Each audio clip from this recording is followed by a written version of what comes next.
Hello, thank you so much for the introduction, Dr. Johnny. Can everyone hear me? Lovely, Yes, Sir lovely. Joel, we hear you. Thank you Yes, we can so hear much. you.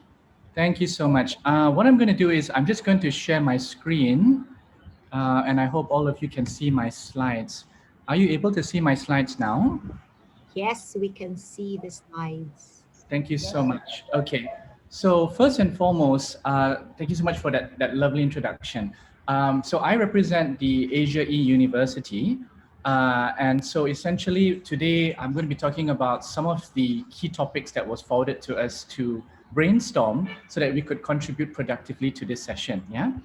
So before I kick off into this, I'd like to also reiterate that I've always been a big fan of multidisciplinary learning, where I always wanted to dabble into different topics. So I basically did my diploma in English, and then I did my teaching and learning diploma as well, and then my business and IT diploma before I did my law degree. And all of these things were essentially done in a very campus-like setting, which actually ties in with the first question that we are looking at right now on the screen, right? Which is how can we fortify our new mindset on remote learning? So essentially, when the pandemic hit us, and so I'm coming from Malaysia, yeah, from the Malaysian context. So the Malaysian government issued a complete lockdown on the economy and movement via this thing called the Movement Control Order on the 18th of March 2020. And since that has come into place, a lot of businesses, basically had to go through a lot of changes, and essentially even employees, students, everyone was not spared. So learning environments were changed, working environments were changed. People had to start working from home. We had to start attending classes online, right? And so essentially the question that was put forward to us as panelists to share was, how did we frame a new mindset on remote learning when the government announced this lockdown, right? So for me, essentially, it was starting off with the first point, which is shifting my mindset from the brick and mortar setting to a virtual LMS. So like I shared earlier, throughout my academic journey, I've always been attending campus classes. We've always had tutorials, we had face-to-face time with our lecturers, with our professors. And so this was a very new learning experience for me, that now everything is done online, right? And so because of this, I had to really do a lot of self-directed learning. So there's a lot of adapting to this new methodology, and also a lot of self-discipline.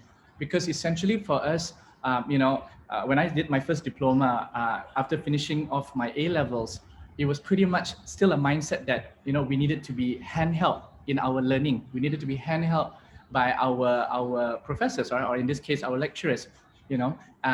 Spoon-fed to some degree.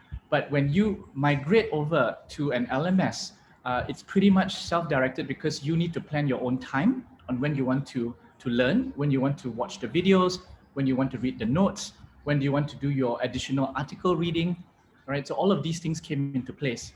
And for me, as also a working adult, it was about juggling my work and my studies, because it's all about time management, right? We only have 24 hours a day, 7 days a week to get it done. And so for me, it was like, from 9 a.m. to 6 a.m., 6 p.m., and sometimes even up to 7 or 8 p.m., I'm at the office, running the academy. And so when I get back, I'm really, really tired. But, sometimes we have to motivate ourselves to say, I've signed up for this program, I want to see it through. So how I started on my master's with AEU came about when this was somewhere in May last year, when the height of the pandemic kicked in. And I was telling myself, I was working from home. I was, in a way, a bit restless, because, I was still adjusting to the new environment and I couldn't go out. And so I wanted something to keep me mentally occupied so that, I don't regress in that sense, right? Because you always learn and you keep growing. And the day that you stop learning is the day that you stop growing, right? So that was what I had to do, and I signed up for the program, and it's been an amazing journey so far. So the next question that was also posed to us was, how is your university or your college supporting your remote or distance learning? So one of the things I like to share from the Malaysian context, is that initially we didn't have that many online universities or online or ODLs, we call it, distance learning, where we only had, I believe, less than 5 or about, yeah, about so 5 or 6 universities. So we had AU, we had OUM, we had UNITA, we had, I think, yeah, those are just the few I can remember from the top of my head. Wawasan Open University as well. So essentially those that were targeting working adults, the open universities, they were already in the e-learning mode, as opposed to the more traditional universities, which are usually government backed or state universities. So those are the ones which still were very much campus based. And I believe some of them eventually tried to move into what we call as blended learning, where you have a fair share of online and you also have a fair share of face-to-face campus learning. So for AEU, we had 3 options. So I was given the option of either campus, so we have a full campus experience. We had the blended learning, like I shared, which is half-half. And we had the full online version, which is what I signed up for. So again, this was a big shift for me because number one, I've never done full online learning before. And also by default, because of the lockdown, right? And until now, even universities are not allowed to open. It's virtually online, even though you sign up for, let's say, a blended or a campus experience. So in a way, it was a blessing as well that, I was like, okay, let's just try this out. Let's just see whether, how it goes with me. Does it sit well?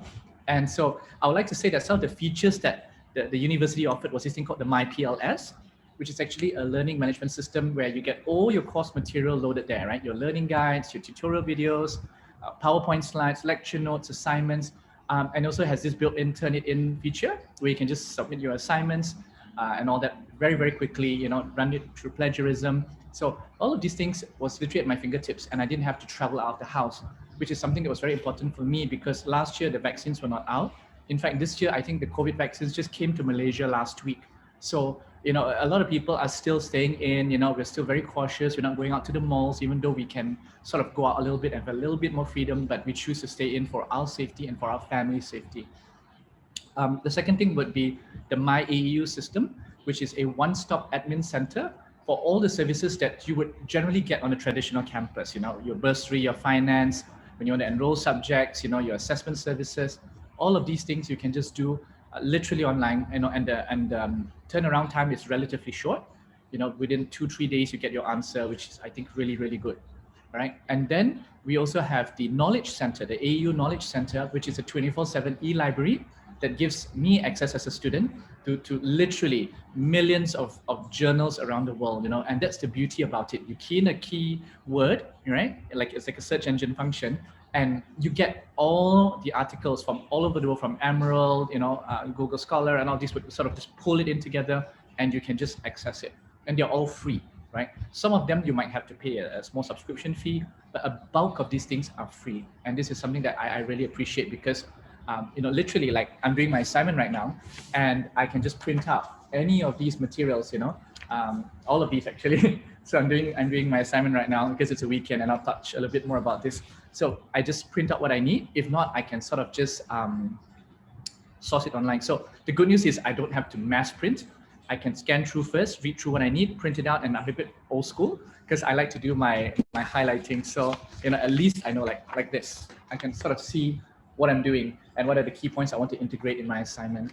And last but not least would be the WhatsApp group chat, which is something that I really like in terms of technology, where we get regular updates, just touch points with each other. So even though my classmates and I don't see each other that much, we have not just through the MyPLS system, but we also have the WhatsApp Messenger system as well. So both have messenger functions, which allows me to also interact not just with the professors and the lecturers, but also with my classmates, right? Especially when we want to do group discussions or we want to do study groups and stuff like that. Next question would be, what are your best practices, right, to make your remote learning productive and efficient in meetings? And of course, meeting my learning goals and academic requirements. Again, first and foremost, it's about time management, like I shared in the first point, where I allocate evenings to just really watching the videos, reading the notes, and weekends, which is now like Saturday and Sundays, is when I start really doing my assignment. Because when I get into the mode of doing it, I don't want to get disturbed. I just want to go on and on and on and really get into the motions of it. And then, of course, I attend and participate all online tutorials and activities. And I just focus on my end goal, which is graduating with a 4.0 CGPA within the 2-year span. So I started my program last year in 2020. I intend to graduate in 2021, hopefully, fingers crossed, by end of the year, with a 4.0. So far, I finished 2 semesters. I'm in my 3rd sem. There's 5 semesters in total for the master's program. And so I'm on track, right? I'm on track with my goal, and I'm very blessed and I'm very happy. But I would say that it takes a lot of effort, again, because, you have to juggle family, you have to juggle your hobbies, you have to juggle, what do you call it, your fitness goals, and then you also have to juggle your studies. There's a lot of things you need to do. So it's about literally planning out your day very clearly to know what your end goal is. So my advice to students, again, who basically are facing this concept of remote learning, always have that back end goal in your mind. Know what you want to achieve at the end of the day, and just focus on that. Don't let anything distract you away from this. Then the next thing I'd like to talk about is how do we create new mileage for post-pandemic careers, right? So how did I spend my lockdown or my quarantine time? So essentially since last year in March, when we had the lockdown all the way down till we're going to March again. So literally on the 18th of March, which is, in 2 weeks time, we'll be celebrating our 1-year lockdown, which is really, really scary. But it also sort of feels a bit surreal because I feel like I'm still writing 2020 and 2019 on my documents, because I sort of feel like we're frozen in time. But that aside, the whole idea is how I've moved forward is by focusing on my personal development. So I've done a lot of online workshops, short courses, online masters, which is what I'm doing right now. So for those of you as well, who are still in the mode of wanting to improve and develop yourself, there's a lot of online courses you can attend. Some of them are really, really affordable, Coursera, EDX, EDX Harvard programs as well you can do for free. So a lot of good stuff you can get online really.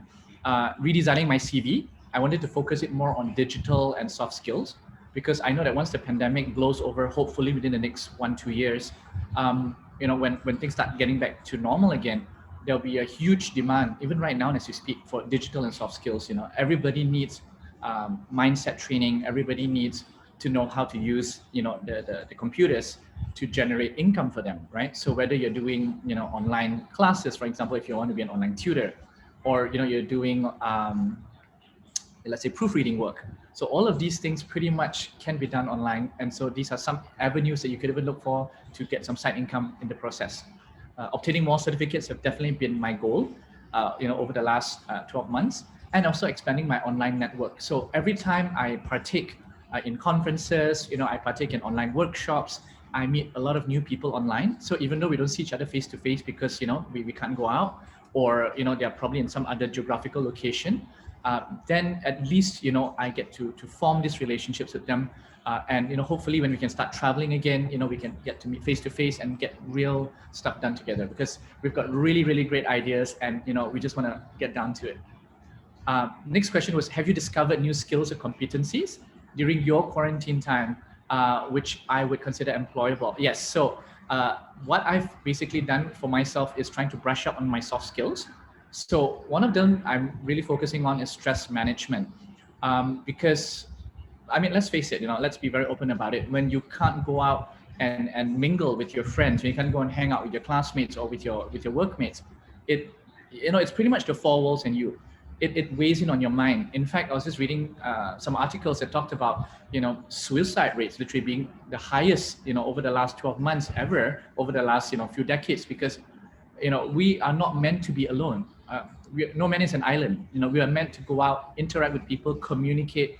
And so I felt like, I really needed to master stress management to stay sane and also to stay productive and to retain true to myself, which is my goal. Right. So having a goal like what we shared in the previous points really helped me focus, and blur out all the noise in the background. And then also I learned how to integrate tech into my daily task. So prior to last year, to 2020, Zoom was relatively unheard of, I think, to most people. Now Zoom has become, our day-to-day go-to session, and I think the Zoom founder became a billionaire overnight, literally, just because of this.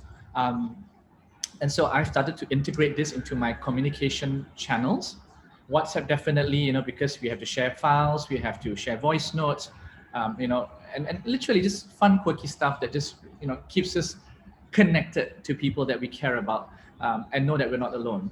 And of course, Google Docs would be great for work and also for studies as well. When you want to do group discussions, and you want to modify documents, in real time and chat on those items. So I've really started integrating all of these things in. When in the past, it was pretty much just, I walk over to your desk, we sit down, we pull out the pen and paper and we start to jot.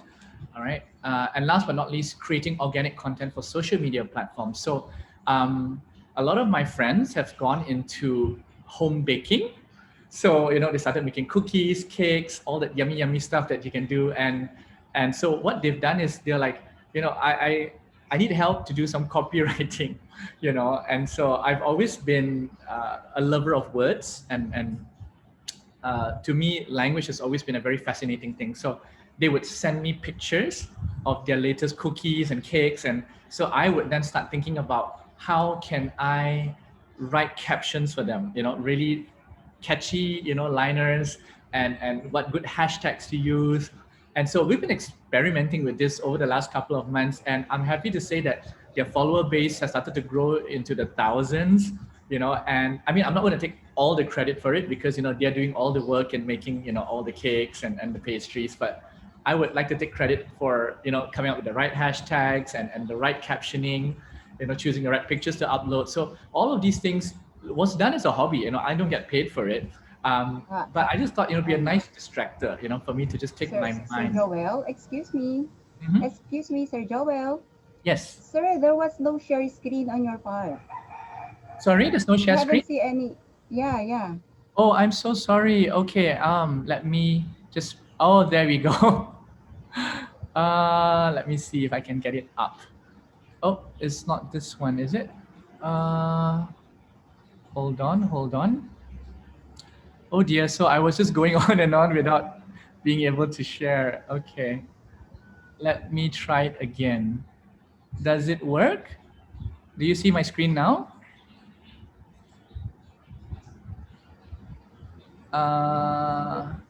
Is my screen being shared, Dr. Uris? Yes. Now you can see? Ah, Yes, okay. sir, we can already see it. All right. Apologies for not being able to see it earlier. Okay, so I'm gonna just go back to where I was. Yeah, there we go. Okie dokie. Thank you so much. All right. So back to what I was saying. So it's about creating this organic content. So again, for those of you who want to do something fun, just to sort of get your mind working and all that, and possibly even earn some income on the side, you can even help doing social media marketing for your friends or even for your own businesses, right? And then the next thing I would like to discuss would be how I manage. What's my advice, Sir right? Joel, excuse me again. Mm-hmm. Sir Joel, Mm-hmm. your screen is, I think your shared screen is not the one you were discussing. Oh, it's not? Okay, let me try this one, yeah? Does this work? Yeah. Yeah. Does this one work? Yes, that was Yeah. the creating new mileage for post-pandemic career. That is now, sir. Ah, Yeah. Thank you okay. very much, sir. Thank you, Sorry thank for the you. Okay, interruption. technical glitches, still, getting used to this one. Okay, so Yeah. now to the point about Yes, sir. No suggestions worries. and recommendations, yeah? So by the way, I'll finish off this point, and then if there's any questions, please post them to me and I'll try my best to answer. Just unmute and chat, yeah? Let me just go off with the last point. So my suggestions and recommendations to all the students out there in the Philippines and around the world, who are very anxious about the future, right? Because of this crisis, my heartfelt suggestion is be multidisciplinary, acquire more skills, especially those which are either technical, like you want to learn like programming, you want to learn Ruby, Python, any of these programming languages, or if you want to learn soft skills like counseling, stress management, how to find, mindfulness, all of these things will be very useful as well, which is, like I said, useful and necessary for the career that you are pursuing. So like, for example, if you want to pursue a career in education, then definitely these skills would come in very handy for you as well. All right.